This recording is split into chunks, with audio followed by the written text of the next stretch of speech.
Welcome to Grand Prix, your go-to channel for the fastest updates in Formula One.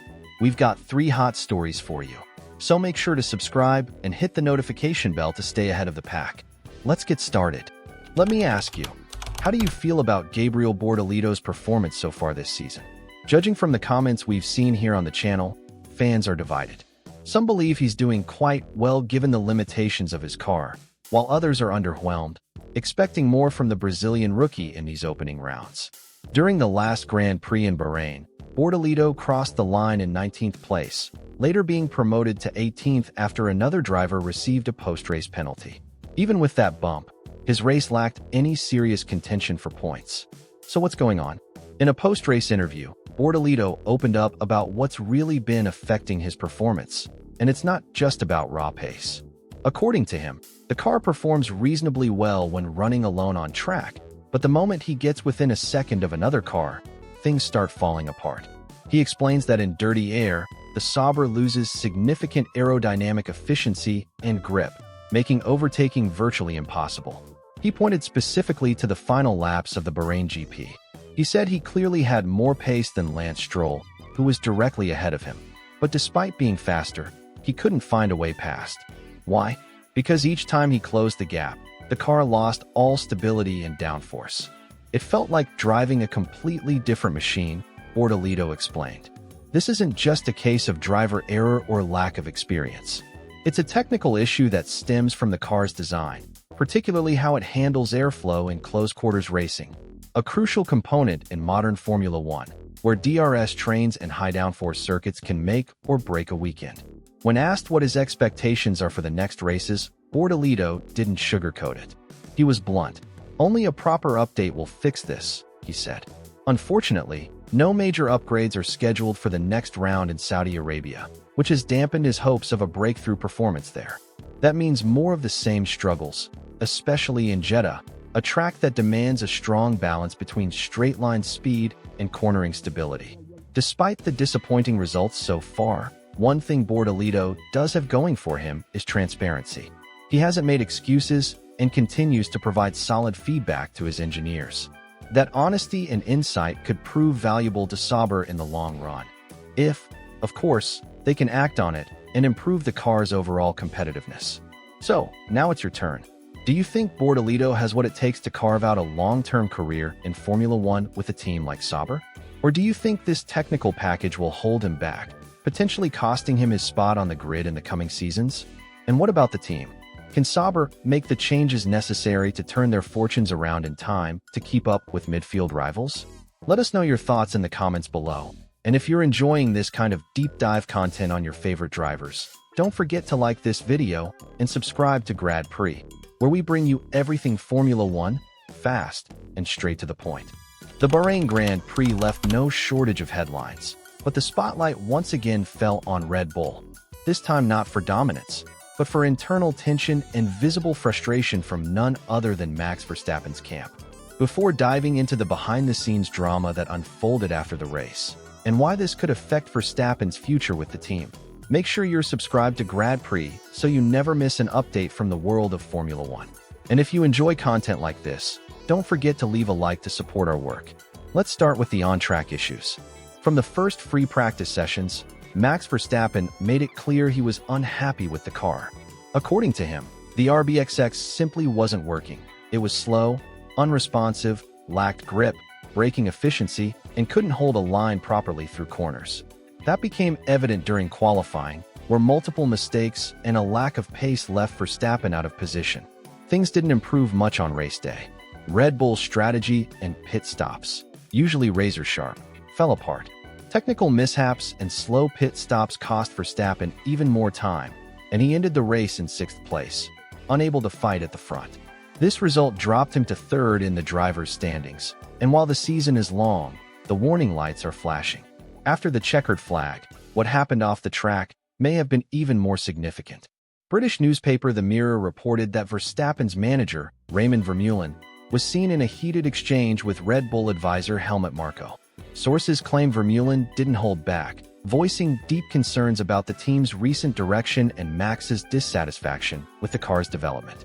The conversation allegedly ended with Vermeulen walking away abruptly, a gesture that spoke volumes about the growing tension.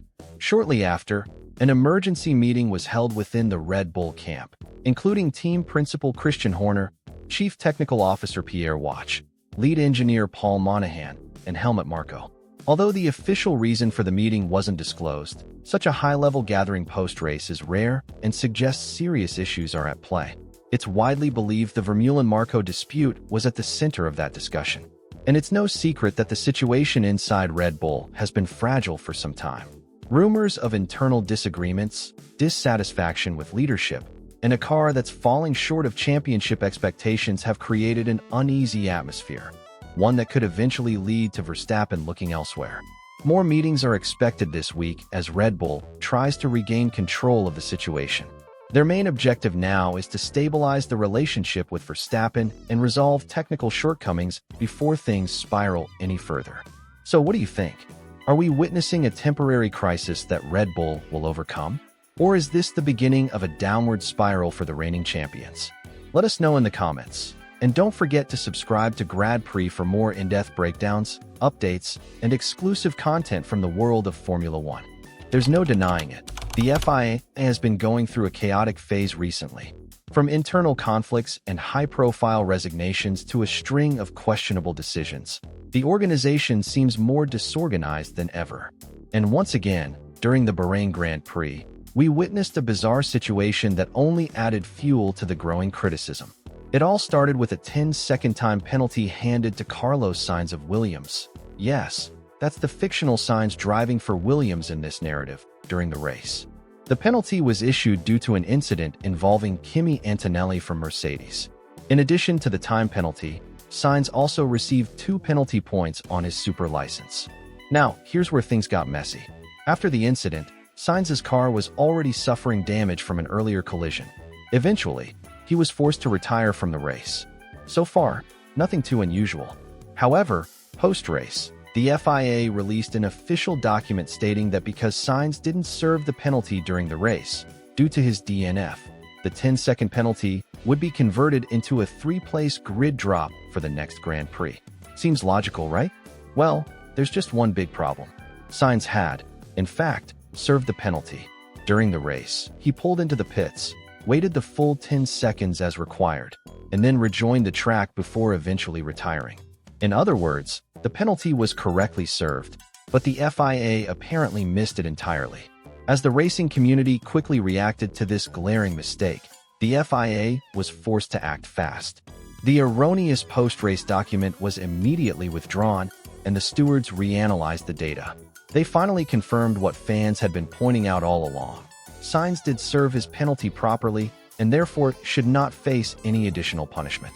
This incident is just one more example of the organizational issues plaguing the FIA right now.